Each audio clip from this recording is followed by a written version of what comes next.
রাহুল সাংস্কৃতায়নের মূর্তি উধাও হওয়ার প্রতিবাদে বুধবার রানীগঞ্জের পাঞ্জাবি মোড়ে বিক্ষোভের নামে সিপিআইএম।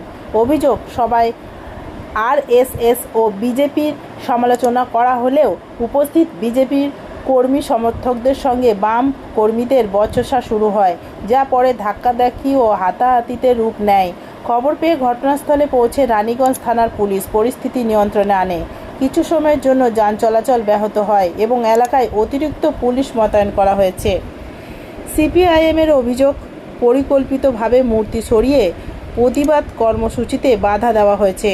অন্যদিকে বিজেপি এই অভিযোগ জানিয়েছেন তাদের দল ও আদর্শকে অপমান করার কর্মী সমর্থকরা প্রতিবাদ জানিয়েছেন। ঘটনার তদন্ত শুরু করেছে police. Green Asansol, clean Asansol. আপনাদের শহর আসানসোলকে রাখুন সবুজ ও সতেজ। আন্দোলনের বিষয়বস্তু, আন্দোলনে কোনো বিষয়বস্তু নাই, তাদের সিপিএমের লোকজন নাই, কিছু স্পেশাল কমিউনিটির লোককে নিয়ে এখানে একটা উচ্ছৃঙ্খল, একটা শান্ত রানীগঞ্জকে একটা ঝামেলা পাকানোর চেষ্টা, এটা একটা চক্রান্ত চলছে। এই চক্রান্তর পিছনে আমরা পুরোপুরি নজর রাখছি, প্রশাসন নজর রাখছে। যেভাবে আমরা জানি যে কীভাবে তাদেরকে টাইট করতে হয়, এবং রাহুল সংকীর্তনের মূর্তি নিয়ে যেভাবে রাজনীতি করার চেষ্টা করছে, রাজনীতি করে কিছু লাভ নেই। রাহুল সংকীর্তনের মূর্তি কোথায় আছে, গভর্নমেন্ট অফিসিয়াল রেকর্ডে তারা দেখাক, তারপরে আমি উত্তর দেবো। আর রাহুল সংকীর্তনের যে কথা ওনারা বলছেন, যেটাকে নিয়ে ইস্যু করার চেষ্টা করছেন পাঞ্জাবি মোড়ে বারে বারে, আমি তো পেপারে দেখেছি রাহুল সংকীর্তনের নাকি ফ্যামিলি আছে, তো ওনার মিসেস আছে, ওনার ছেলে আছে। তো রাহুল সংকীর্তনের ছেলে বা মিসেস তারা কোথায়? আজকে কি সিপিএম ঠিকই নিয়ে নিয়েছে রাহুল সংকীর্তন কি সিপিএমের প্রপার্টি? আর রাহুল সংকীর্তন নিয়ে ওনারা যা বলছেন, তাহলে রাহুল সংকীর্তন কি সিপিএমের বাবা?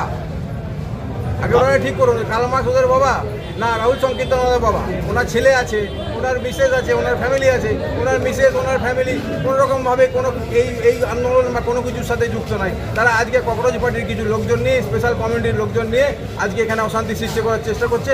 এই অশান্তি আমরা মানব না। আর এই অশান্তির পিছনে যারা আছে তাদেরকে খুঁজে বের করা হবে এবং যা যা করণীয় দরকার আইন মেনে তাদের বিরুদ্ধে করা হবে। তাহলে কি রানীগঞ্জের যে শান্তি পরিবেশকে ভঙ্গ করার একটা পরিকল্পনা?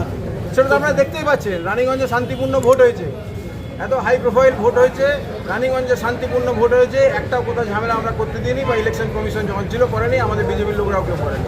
তো আজকে রানীগঞ্জে বিজেপি কী ভোট পেয়েছে, সিপিএম কী ভোট পেয়েছে, সিপিএমের জামানত জব্দ হয়েছে। আজকে সিপিএমের কিছু লোক তারা সিপিএমের ব্র্যান্ডটাকে ইউজ করছে, পতাকা ইউজ করে ককরোচ পার্টি এখানে এসে মোদিজিকে গালিগালাজ করছে। এটা ভারতীয় জনতা পার্টি সহ্য করবে না, আর সেটা আমরা মানবো না, মানার কোনো প্রশ্ন ওঠে না।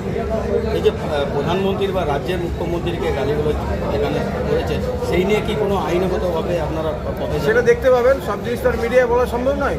এবার আজ থেকে শুরু হলো, কয়েকদিন থেকে স্পেস দেওয়া হয়েছে, তাদেরকে বোঝা উচিত ছিল যে শান্তিপূর্ণভাবে তারা যদি কোনো কিছু করতে চায় বা করে, তার জন্যে আমরা কোনোরকমভাবে তার পিছনে আমরা কোনোরকমভাবে তাদের বাধা দিতে পারি না, বাধা দেবো না, এবং পুলিশও তাদেরকে বাধা দেয়নি। কিন্তু আজকে যদি ভারতবর্ষের প্রধানমন্ত্রী, আজকে যদি বিজেপি, আজকে আরএসএস, পশ্চিমবঙ্গের মাননীয় মুখ্যমন্ত্রী যদি গালিগালাজ করে, এটা কোনোরকমভাবে রেয়াত করা হবে না, আমরা স্পেয়ার করবো না। তাদের যা হওয়ার যা করার আমরা করবো, তারপরে দেখছি কী হয়। ধন্যবাদ।